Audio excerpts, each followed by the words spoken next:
Can you imagine living with what Scott Norwood has to live with today?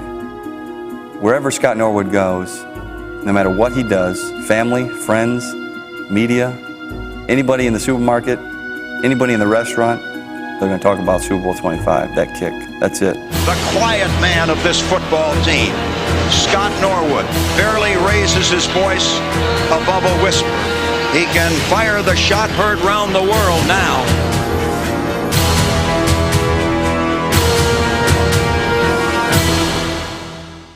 In hearing that every single day of your life, I know you're going to get sick of it.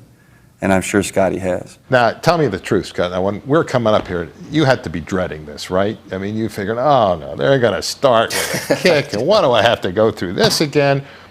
Does it mystify you why so many people are so interested in the question, how do you feel? How do you feel now?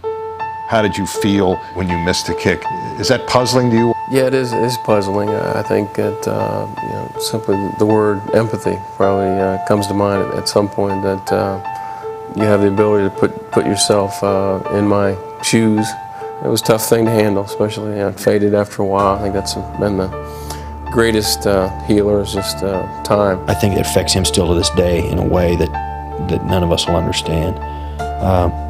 I think it's a scar that he carries with him, and I think it's unfortunate. I love the guy. I mean, he won a lot of games for us. This could win it for the Bills. The put down, the kick is up, and the kick is good, and the Bills have won it in overtime. And it was tragic that his legacy is one that has to be in that Super Bowl.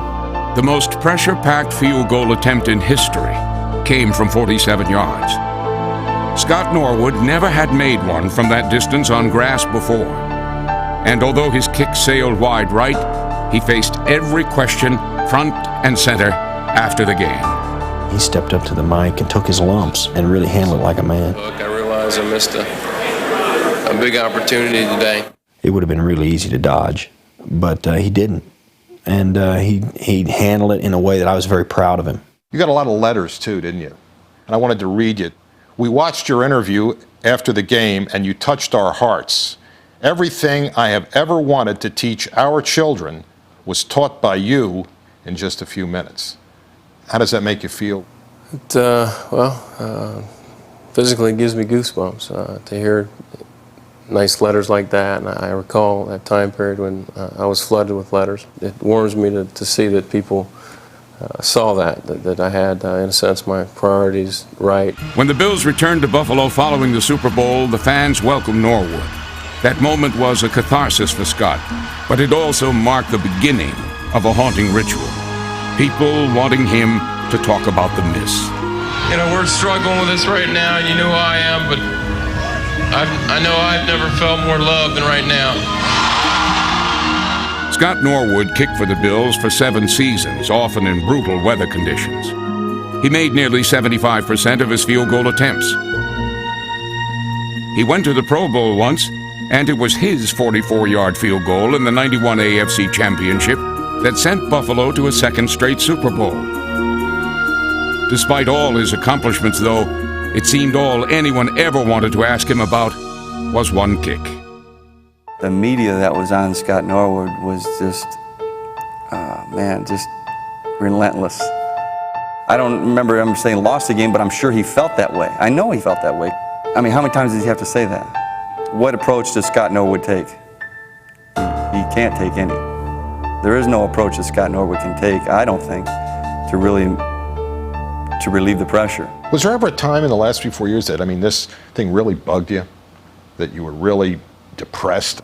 Not much thought given to this last few years. You ever think, that like Ralph Branca, who threw the pitch to Bobby Thompson, made a whole career out of talking about adversity. Everybody's had a moment where they failed. Do you ever sense that you could be a spokesman here on even a much broader stage than a missed field goal, but lessons about life itself? It'd be nice to benefit others, and teach them some life lesson, but I never saw that I'd be able to do that through this kick. And of course, if you were to do something like that, then you have to continually go back there, immerse yourself in it, and use the word failed, and I don't really see it that way. You know, I'm more of a logical stand back. I did the best I could. Didn't work out.